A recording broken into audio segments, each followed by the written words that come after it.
thinking about you. And I think about you because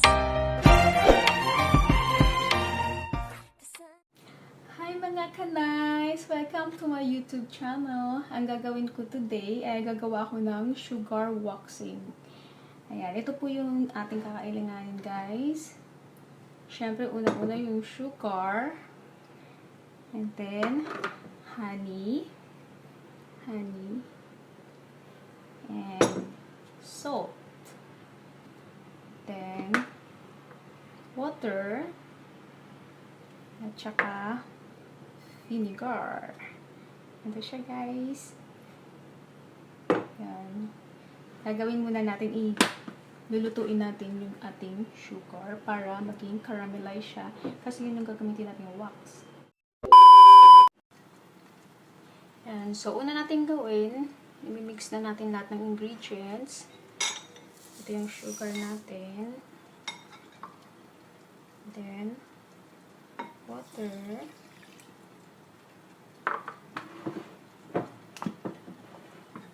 One spoon of honey.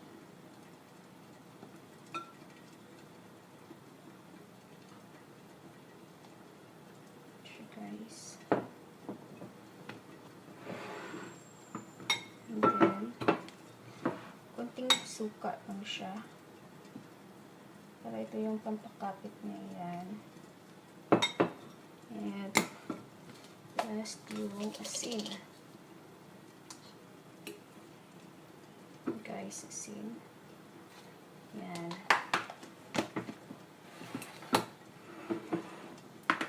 And then, i-mix lang po natin hanggang sa natunaw yung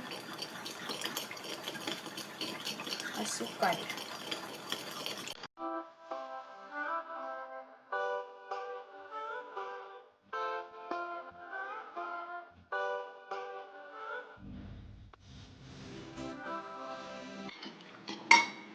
Ayun guys, sasalang na natin ito lulutuin na natin.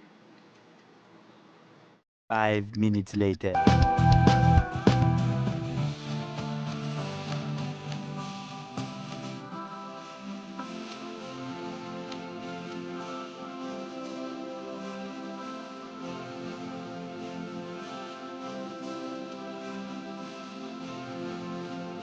Moments later.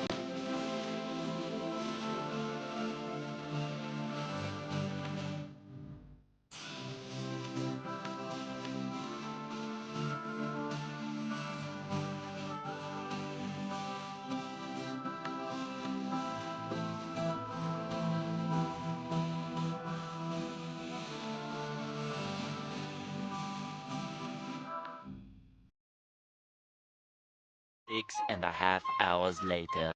At ito na po yung ginawa kong sugar wax. So, susubukan natin ngayon kung talagang effective na yung DIY sugar waxing na ginawa ko. Okay? So, samahan niyo ako. Ito mga kanay, papakita ko sa inyo yung aking mga bulbol. Balahibo ko.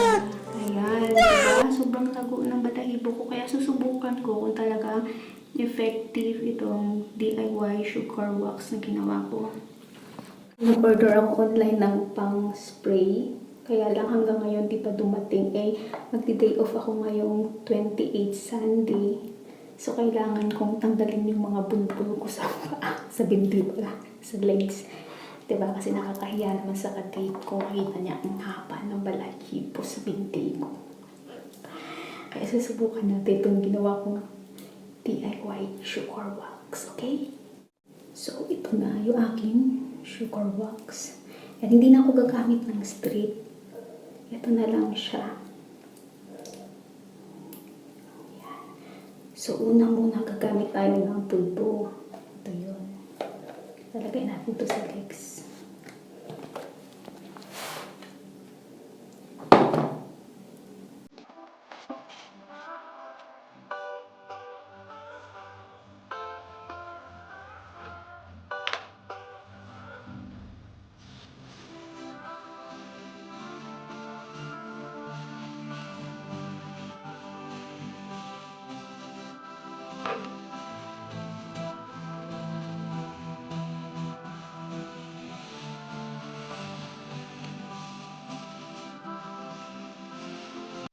Guys, tumatanggal naman po siya guys. Kaya lang sa sobrang kapal ng aking mga bulbul dito sa legs, hindi niya kayang tanggalin lahat.